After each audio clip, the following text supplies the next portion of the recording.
ஆ ஆ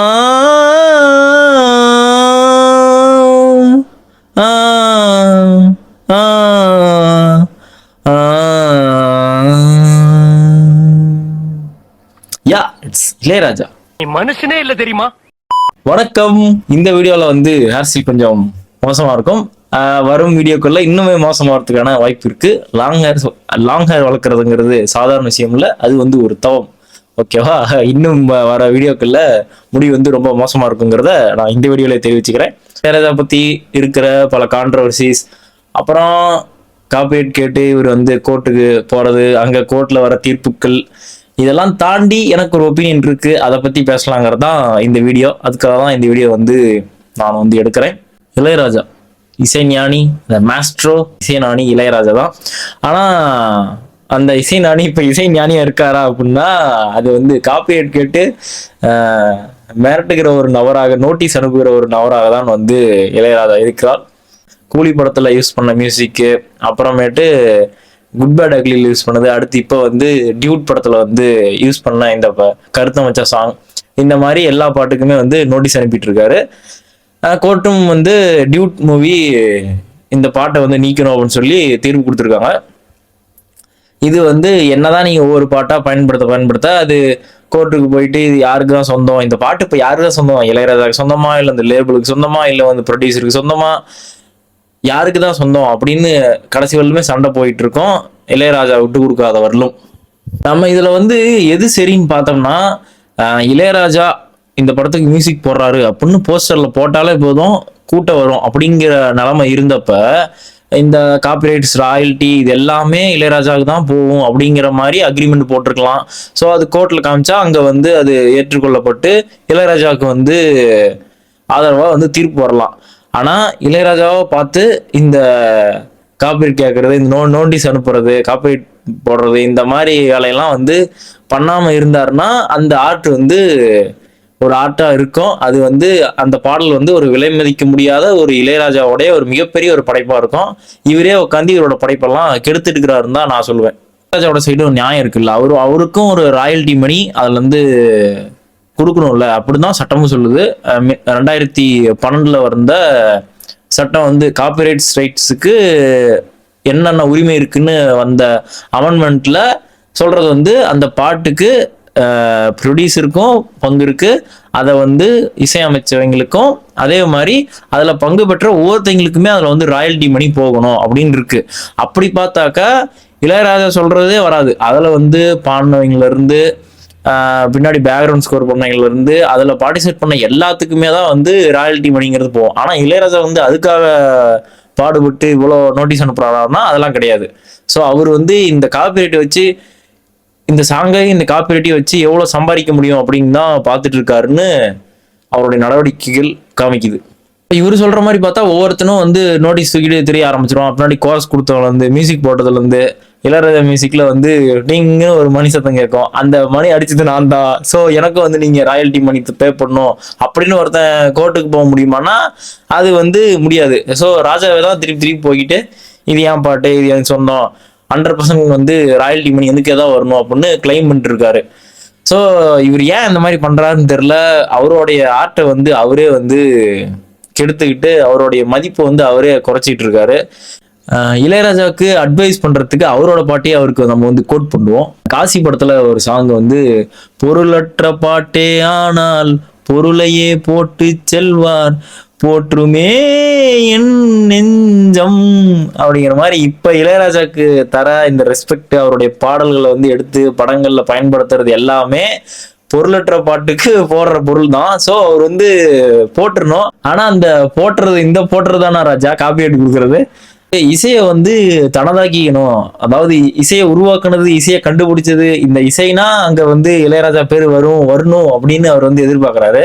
ஆனா அந்த அளவுக்கு அவர் உயரத்துக்கு போயிட்டாரு தான். ஆனா ஏன் இன்னும் வந்து இந்த மாதிரி ஒரு எண்ணத்துல இருக்காருன்னு தெரியல.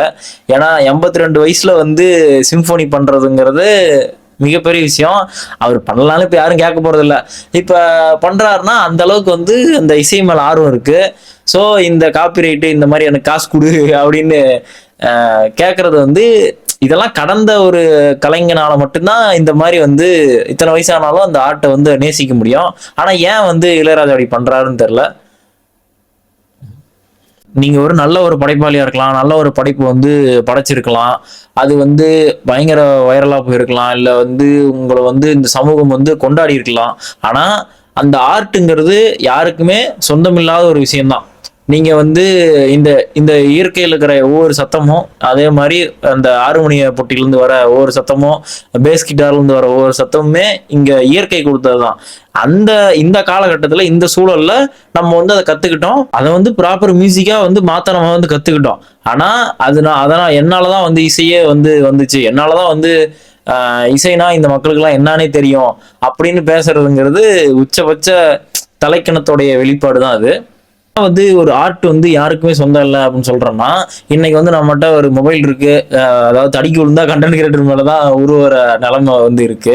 இங்க எல்லாருமே வந்து ஒரு கண்டென்ட் கிரியேட் பண்றோம், அவங்களுக்கான ஒரு ஆர்ட்டை வந்து உருவாக்குறோம். ஸோ நம்ம ஆர்ட் வந்து ரொம்ப ரசிக்கப்பட்டாலோ ரொம்ப வந்து கொண்டாடப்பட்டாலோ எல்லாம் புகழும் இறைவனுக்கு அப்படின்னு சொல்லிட்டு போறதுதான் நம்மளை வந்து அது வளர வைக்கும். நான் வந்து ரொம்ப பெரிய ஒரு ஜீனியஸ், அதாவது ஃபேன்ஸ் வந்து ஒன்னு ஜீனியஸ்ன்னு சொல்றதும், இந்த மாதிரி வந்து ஒரு இசையை நான் வந்து கேட்டதே இல்லைன்னு சொல்றதும், அதே மாதிரி இவரோட இசையை கேட்டாதான் தூங்கவே முடியும் அப்படின்னு சொல்றதும், அந்த உங்களுடைய பாடல் வந்து அவனோட வாழ்க்கையில ஏற்படுத்தின அது உங்களுடைய பாடல் வந்து அவனுடைய வாழ்க்கையில ஏற்படுத்தின விஷயம். ஆனா நீங்க தான் அந்த இசை, நீங்க இல்லாம அந்த இசை வந்து வந்திருக்காது அப்படிங்கிற ஒரு எண்ணத்துக்கு அந்த ஆர்டிஸ்ட் போறதுங்கிறது, அதுக்கப்புறம் அவர் வளர முடியாது. அதே ஒரே குட்டையில் தேங்கின இது மாதிரி ஆயிரும். அப்புறம் இந்த மாதிரி பேருக்கிட ஆரம்பிச்சிடும். இந்த அளவுக்கு டெக்னாலஜி வளர்ந்ததும் நம்ம எல்லாருமே வந்து கண்டென்ட் கிரியேட் பண்றோம், ஆர்ட்டை வந்து உருவாக்குறோம். ஸோ அந்த ஆர்ட்டுங்கிறது யாருக்குமே சொந்தம் கிடையாது, அதை ரசிக்கிறவங்களுக்கு மட்டும்தான் அந்த ஆர்ட் சொந்தம். அது வந்து புரியுதா புரியலையான்னு அது வந்து தெரியல. நீங்க வந்து அந்த பாட்டை ரசிக்கிறதுக்கு யாருமே இல்லைன்னா உங்க ஆர்ட் வந்து வேஸ்ட் தான். ஸோ இப்ப வேன்கோ பெயிண்டிங்ஸ் வந்து அவர் உயிரோடு இருக்கும்போது அதெல்லாம் 10 பைசாக்கு புரோஜனம் இல்லாத ஒரு விஷயம். ஆனா அவன் செத்து பல வருஷம் கழிச்சு இன்னைக்கு வந்து அதை கோடிகளை கொடுத்துட்டு வாங்கிட்டு இருக்காங்க. ஸோ அப்படி பார்க்கும்போது நீங்க வந்து இசை கலை ஒரு ஆர்ட்டுங்கிறது அது வந்து ரசிக்கிறவனுக்கு தான் சொந்தமே தவிர போடுற உங்களுக்கு வந்து அது சொந்தம் கிடையாது. இந்த புரிதல் வந்து ஒவ்வொரு ஆர்டிஸ்டுக்கும் இருக்கும்போது தான் அவங்களோட வளர்ச்சிங்கிறது ரொம்ப ரொம்ப ரொம்ப பெருசா இருக்கும். ஸோ அப்படிதான் நான் வந்து ஏஆர் ரஹ்மானை பாக்குறேன். இங்க ஏஆர் ரஹ்மானுக்கு இளையராஜாவுக்கு சண்டை விட வேண்டாம், வந்து நம்ம இந்த இசையில அப்படியே பாக்குறோம்னு வச்சுக்கோங்களேன். புரிதல் நான் சொல்றது, ஓகேவா? அப்புறம் இன்னொரு விஷயம் இருக்கு, இந்த ஜாதிய கட்டமைப்பு இருக்குல்ல. இப்போ வந்து ஒரு ஏன் வந்து ஒரு கீழ் ஜாதிக்காரனை வந்து ஒரு அதிகாரத்துல உட்கார வைக்கக்கூடாது, ஏன் வந்து அவங்களுக்கு வந்து முன்னுரிமை கொடுக்க கூடாது அப்படின்னு ஒரு நிலைமை வந்து இல்லை ஒரு கேள்வி எழுதுனா, அதுக்கு இந்த ஆதிக்க சமூகம் வந்து என்ன வச்சிருக்காங்கன்னா, அவங்க வந்து இந்த மாதிரி தலகணம் பிடிச்சவங்க. ஏன்னா இதுவுமே அங்க வந்து ஒரு பாயிண்டா நிக்குது. இப்ப நான் வந்து இளையராஜா வந்து கிரிட்டிசைஸ் பண்றேன்னா அது வந்து தேவையெல்லாம் வந்து காப்பிரைட் கேட்டுட்டு இருக்காரு, அது வந்து ஒரு காலத்துல உங்களுக்கு நீங்க வந்து அதை அக்ரிமெண்ட்ல எழுதியிருக்கலாம், அது இன்னைக்கு வரும்போது அதை வந்து கடந்து போறதா ஒரு நல்ல கலைஞனுக்கு அழகு அப்படின்னு அவர் விடாம அதை வந்து காசு கொடு இந்த வகையில வந்து கிரிட்டிசம் பண்றேன். ஆனா சில பேர் அந்த இளையராஜாவோட சமூகத்தை வந்து தப்பா பேசணும், அவங்க வந்து இவருக்கு இந்த அளவுக்கு நீங்க வந்து இம்பார்ட்டன்ட் கொடுத்து கேட்கறதுனாலதான் அவர் அந்த அளவுக்கு பண்றாரு அப்படின்னு சமூக ரீதியா வந்து தாக்குறவங்க இருப்பாங்கல்ல, அவங்க வந்து இதை வந்து பிளஸ் பாயிண்டா எடுத்துக்கிறதுக்கு அவங்களுடைய இந்த ஜாதிய ஐடியாலஜிய அப்படியே இவங்க மேல நம்ப வைக்கிறதுக்கு இது வந்து ஒரு ஈஸியா இருக்கும். ஐ மீன் இது ஒரு சின்ன பாயிண்ட் தான், பட் இது நான் வந்து சொல்லணும்னு நினைச்சேன். ஏன்னா வந்து சோசியல் மீடியால எவனை எதுக்கு அடிக்கிறாங்கன்னே தெரிய மாட்டேங்குது. நம்ம வேற ஒரு விஷயத்துக்கு பேசிட்டு இருக்கிறோம், இவனுக்கு வந்து வேற ஒரு விஷயத்துக்கு போட்டு அடிச்சிட்டு இருக்கானுங்க. ஒரு பையன் பைக் வாங்கியிருப்பான் போல் இருக்கு, வந்து அதை எமோஷனலா வந்து இல்ல நான் வாங்கி காமிப்பேன் அப்படின்னு சொல்லி அந்த பைக் வாங்கியிருக்கலாம், இல்ல வந்து அவன் சம்பாரிச்சு சேர்த்து வச்சு வாங்கியிருக்கலாம். எது வாங்கினாலுமே அது வந்து லைபிலிட்டி தான். ஸோ ஒரு நல்ல ஃபினான்சியல் நாலேஜ் அதை பார்க்கும்போது அந்த பைக் வாங்கினது வேஸ்ட்ன்னு தான் எனக்கு தோணும். நான் அப்படிதான் கிரிட்டிசிசம் பண்ணுவேன். ஆனா இது மத்த பேர் பண்றாங்கன்னா அந்த ஜாதிக்காரன் எப்படி அந்த வண்டி ஓட்டலாம் அப்படின்னு கிரிட்டிசிசம் பண்றாங்க, அப்ப நானும் அவனும் ஒன்னாயிடுறோம். இதான் வந்து இந்த பிரச்சனையே. ஸோ சோசியல் மீடியால எதுக்கு எவனை போட்டு அடிக்கிறாங்கன்னே தெரிய மாட்டேங்குது. ஸோ இதுவும் வந்து இளையராஜா மேல அடிக்கிறதுக்கான ஒரு வாய்ப்பா இருக்கலாம் அப்படிங்கிறத நான் சொல்ல வரேன். உங்களுக்கு புரியுது இல்ல அந்த கான்டெக்ட். அவ்வளவுதான். கன்க்ளூஷன் என்னன்னா, நம்ம வந்து ஆர்ட்டை நம்ம படைச்சதுனாலேயே அந்த ஆர்ட்டே நம்ம தான் அப்படின்னு வந்து நினைச்சுக்கிறது அங்க ஆரம்பிக்குது உங்களுடைய தோல்வி. ஸோ அதை வந்து ரசிக்கிறவனுக்கு மட்டும்தான் அந்த ஆர்ட் வந்து சொந்தமானது. அதை வந்து புரிஞ்சுக்கணும். இந்த காப்பிரைட் கேட்டு சண்டை போட்டுக்குன்னா அது மாதிரி போட்டுக்கலாம். எப்படிங்க இளையராஜா பக்கம் தான் வந்து எல்லா தீர்ப்பும் வரும். அவர்கிட்ட வந்து அக்ரிமெண்ட் போட்டிருக்கலாம். அப்போ ப்ரொடியூசர்ஸ் வந்து அந்த மாதிரி ராயல்டி மணி அவருக்கு போற மாதிரி அக்ரிமெண்ட் போட்டிருக்கலாம். ஸோ அந்த மாதிரி பண்ணா மாத்தி சண்டை போட்டு தான் இருக்கணும். இது வந்து ப்ரொடியூசருக்கும் இதுக்கும் வந்து காசு சம்பாதிக்கிற ஒரு வழியா வேணா இந்த காப்பிரைட் வழி தெரியலாம். ஆனா இது வந்து ஒரு நல்ல கலைஞன் வந்து பண்ற வேலை கிடையாது இது அப்படிங்கிறத சொல்லிட்டு இந்த வீடியோ வந்து முடிக்கிறேன். நான் தான் இந்த வீடியோல வந்து நான் பேசணும்னு நினைச்சேன். நன்றி, வணக்கம்.